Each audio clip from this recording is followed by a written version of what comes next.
Hello everyone, आज है 24 जुलाई और आज इस वीडियो में हम बात करेंगे जोमेटो के बारे में। देखिए, जोमेटो की कल लिस्टिंग हो चुकी है और भैया 65% अप ये शेयर पहुंच चुका है। 76 रुपीज़ का इसका आईपीओ का प्राइस था और लिस्टिंग जब उसकी कल हुई अच्छे खासे रफ्तार के साथ इनकी लिस्टिंग हुई और 125 के आसपास शेयर अभी ट्रेड कर रहा है। 65% की तेजी आप कह सकते हैं कि पहले ही दिन में यहां पर देखने को मिली है। लेकिन लेकिन खरीदने का मौका है या भैया प्रॉफिट लेके निकल जाना चाहिए, ये सबसे इंपॉर्टेंट है। यहाँ पर वीडियो में हम उसी के बारे में चर्चा करेंगे और जिनको खरीदारी का मौका नहीं मिला है, कौन सा लेवल खरीदने के लिए सही रहेगा, उसके बारे में भी हम यहाँ पर डिस्कस ज़रूर करेंगे। लेकिन उससे पहले अगर आपने अभी तक चैनल को सब्सक्राइब नहीं किया है तो प्लीज़ अभी इसे सब्सक्राइब कर लीजिए, क्योंकि आगे भी बहुत सारे वीडियोस हैं जो आपको काफ़ी ज़्यादा हेल्प करेंगे। तो जोमेटो 125-126 रुपए का शेयर है और भैया लिस्टिंग इनकी कल ही हुई है और काफ़ी बढ़िया रिस्पांस मिला था। 40 गुना शेयर सब्सक्राइब हुआ था इसका जो आईपीओ, तो वो सब्सक्राइब हुआ, तो जाहिर सी बात है तेज़ी आनी थी। और जोमेटो के ऊपर इससे पहले भी मैंने वीडियो बनाया था और मैंने कहा था कि अगर 15 गुना से ज़्यादा सब्सक्राइब होता है तो लिस्टिंग गेन के लिए आप यहाँ पर पोजीशन बना सकते हैं। लेकिन अगर 15 गुना सब्सक्राइब नहीं होता है ये, तो आपको यहाँ पर सब्सक्राइब नहीं करना चाहिए। ये मैंने आपको बहुत पहले बता दिया था, ठीक है। और जाहिर सी बात है 40 गुना से भी ज़्यादा सब्सक्राइब हो चुका था तो भैया ऊपर ही खुलने वाला था, ये सबको पता था। और देखिए, बुल मार्केट है तो उसका भी कहीं ना कहीं इम्पैक्ट यहाँ पर हमें ज़रूर देखने को मिला जोमेटो के ऊपर। लेकिन अभी मुझे लगता है कि अब यहाँ पर कॉशियस होने की ज़रूरत है।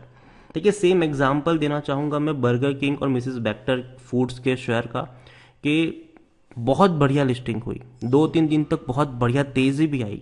लेकिन जब टूटना शुरू हुआ तो अभी भी वो अपने उस हाइस तक नहीं पहुंच पाया है जहां से वो टूटा था। जोमेटो मुझे लगता है कि डेफिनेटली अब यहाँ पर एक प्रॉफिट बुकिंग आपको देखने को मिल सकती है। जिन लोगों ने आईपीओ में अप्लाई किया था उनकी तरफ से वॉल्यूम ट्रेड बीएससी में 4.5 करोड़ का है और एनएससी में अगर हम देखें तो 69 करोड़ से भी ज़्यादा का यहाँ पर वॉल्यूम ट्रेड हमें देखने को मिल चुका था। बड़ी क्वांटिटी में यहाँ पर खरीदारी बिकवाली यहाँ पर होती हुई हमें नजर आई है। देखिए, एक चीज़ की तरफ मैं आपको ध्यान देना चाहूँगा कि जोमेटो में अगर हम देखें तो देखिए, ये कोई पहला स्टार्टअप है जिनकी स्टॉक मार्केट में लिस्टिंग हुई है और इसने एक नया ट्रेंड शुरू किया है, ठीक है। दूसरी तरफ देखें तो और भी कई सारे स्टार्टअप जो है वो लाइंड अप है आने वाले समय में, जिसमें पेटीएम से लेकर पॉलिसी बाजार सबका नाम शामिल है। पेटीएम ने तो भैया अप्लाई कर भी लिया है और पेटीएम का भी बहुत जल्दी आपको आईपीओ यहाँ पर देखने को मिल सकता है। तो जोमेटो के बारे में अगर हम देखें तो टेक्निकल रेटिंग अभी इनकी न्यूट्रल हमें देखने को मिल रही है और according to Moneycontrol user 59% लोग खरीदने की सलाह दे रहे हैं, 30% लोग बेचने की बात कर रहे हैं, 11% लोग यहाँ पर होल्ड करने की नसीहत देते हुए नजर आ रहे हैं। दूसरी तरफ अगर हम बात करने जाए जोमेटो के रेवेन्यू के बारे में, परफॉर्मेंस के बारे में, तो जाहिर सी बात है पिछले रेवेन्यू तो भैया बहुत ही अच्छा इनका देखने को मिला है। खास करके कोरोना काल में इनके रेवेन्यू डबल हुए हैं और काफ़ी सही मौका इन्होंने लिया है आईपीओ के लिस्टिंग के लिए भी, क्योंकि उन्होंने सबसे पहले भैया परफॉर्मेंस दिखाया। और देखिए, कोरोना की वजह से क्या था कि लोग ज़्यादा ऑर्डर्स कर रहे थे और रेस्टोरेंट भी की मैं बात करूं तो भैया सब कुछ बंद था। तो ऐसे हालत में रेस्टोरेंट में कोई जा तो रहा नहीं था, तो लोग इन्हीं से ऑर्डर करवाते थे। तो रेस्टोरेंट की भी एक मजबूरी थी कि भैया इन ये जोमेटो हो गया, स्विगी हो गया, इनको हायर मार्जिन देने को मजबूर थे, ठीक है। पहले इनका जो पर ऑर्डर मार्जिन था, मतलब कोरोना से पहले का, वो 50 रुपए के अराउंड था और अभी इनका जो पर ऑर्डर मार्जिन है रेस्टोरेंट से, वो तकरीबन 90 रुपए से भी ऊपर का मार्जिन ये लोग चार्ज करते हैं रेस्टोरेंट से।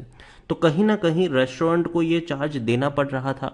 और अब जब सिचुएशन नॉर्मल होगी, कोरोना खत्म होगा, सिचुएशन नॉर्मल होगी, 1.5 साल से भैया लोग अंदर से भरे पड़े हैं बाहर घूमने के लिए, बाहर जाके खाने के लिए। तो जो रेवेन्यू जनरेट आपको देखने को मिला है, जो ऑर्डर्स आपको देखने को मिले थे कोरोना काल में, अब उनमें आपको गिरावट देखने को मिलेगी, ठीक है।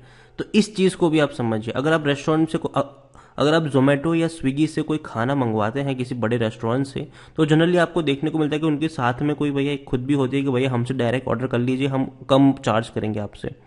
तो ये चीज़ भी यहाँ पर शामिल है। आने वाले वक्त में जैसे जैसे टेक्नोलॉजी इवॉल्व होती जाएगी, इन कंपनियों को भैया अपनी डिपेंडेंसी जो थोड़ी बहुत कम करनी पड़ेगी। तो सबसे बड़ी दिक्कत मुझे यहाँ पर लगती है वो यही है कि कंपनी अभी भी प्रॉफिट में नहीं है। अब देखिए 71 करोड़ का लॉस 2015 में था, 18 सॉरी हाँ फिर 2018 में 78 करोड़, 19 में 570 करोड़, 2450 करोड़ का नुकसान 2020 में था। जहां रेवेन्यू बढ़े थे वहां लॉस बढ़ा था इनका। 2021 में 885 करोड़ का इनको नुकसान हुआ था। तो ये चीज़ें भी हमें यहाँ पर समझनी होगी कि जोमेटो अगर हम बात करें तो ऐसा नहीं कि कंपनी का कोई कंपटीटर नहीं है। एक और चीज़ भी है, स्विगी सबसे बड़ा कंपटीटर है। बीच में उबर इट्स भी आया था, लेकिन भैया उबर इट्स अब कहाँ चला गया किसी को नहीं पता। पहले फूड पांडा का भैया काफ़ी दमखम चला था, अब फूड पांडा कहाँ है किसी को पता नहीं है। लेकिन अमेजॉन अब भैया फूड डिलीवरी में आ रहा है। उनके ऑपरेशंस जो है फूड डिलीवरी वो एक्चुअली बेंगलोर में शुरू भी हो चुके हैं, और आने वाले समय में अमेजॉन जो है वो भैया बड़े पैमाने पर इसको करने वाला है। तो कहीं ना कहीं एक बड़ा कॉम्पिटिटर जोमेटो के लिए तैयार हो रहा है, और अमेजोन भैया एक बड़े पॉकेट के साथ आ रहा है। तो डेफिनेटली कह सकते हैं कि एक सबसे बड़ी दिक्कत जोमेटो को होगी अमेजोन से, और स्विगी तो ऑलरेडी भैया इनको टक्कर दे ही रहा है।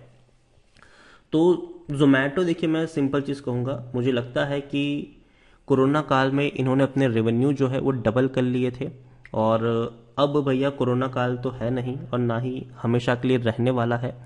तो इनके जो रेवेन्यू है वो धीरे धीरे कम होंगे, जो ऑर्डर्स थे वो रेस्टोरेंट से वो धीरे धीरे कम होंगे।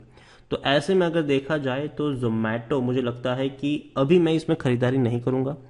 और मैं यही कहूँगा कि देखो मैंने पहले भी कहा था लिस्टिंग गेन के लिए आप इसको अप्लाई कर सकते हैं, और लिस्टिंग गेन मुझे लगता है कि अब सही मौका है प्रॉफिट लेके निकलने का।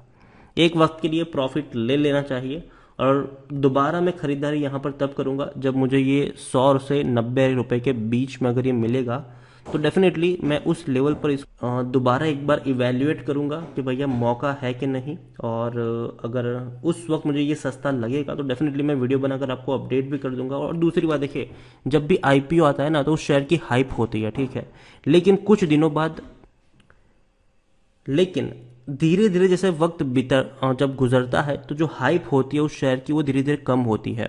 जब बर्गर किंग लिस्ट हुआ बहुत ज़्यादा हाइप थी, मिसिस बेक्टर लिस्ट हुआ बहुत ज़्यादा हाइप थी, काफ़ी ज़्यादा वॉल्यूम ट्रेड देखने को मिल रहे थे। जोमेटो में याद रखिए धीरे धीरे ना आपको 1 करोड़ से भी कम के वॉल्यूम ट्रेड देखने को मिल जाएंगे, वो भी एक हफ्ते के अंदर। तो जो हाइप है वो धीरे धीरे इनकी चली जाएगी, और जैसे हाइप जाएगी वैसे वैसे शेयर के प्राइस में आपको गिरावट भी देखने को मिलेगी। नए शेयर आते जाएंगे और पुराने शेयर की जो हाइप है वो आपको धीरे धीरे कम होती नजर आएगी। तो जोमेटो में यही कहूँगा अभी प्रॉफिट बुकिंग का मौका है, फ्रेश बाइंग का मौका नहीं है। 90 के आसपास अगर पहुंचता है तो डेफिनेटली एक बार फिर से इसको इवैल्यूएट उस लेवल पे करा जाएगा। तो चैनल को सब्सक्राइब करना मत भूलिएगा, वीडियो पसंद आया हो तो लाइक करो, शेयर करें। चैनल पर अगर आप पहली बार आए हैं तो प्लीज़ सब्सक्राइब करें। तो थैंक यू।